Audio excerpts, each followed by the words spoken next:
నేను మీకు చూపించాను పల్లీలు, చోలే ప్లస్ పచ్చి పెసలు. ఇవి నేను బాగా సోక్ చేసుకొని దాన్ని ఫ్రైలాగా చేశాను.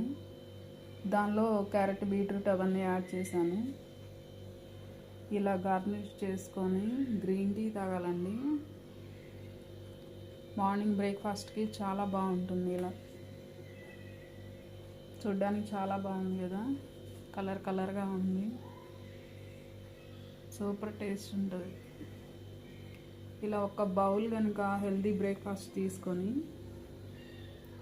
అంత గ్రీన్ టీ తీసుకున్నామంటే వెయిట్ లాస్ అవ్వడానికి చాలా బాగా ఉపయోగపడుతుంది.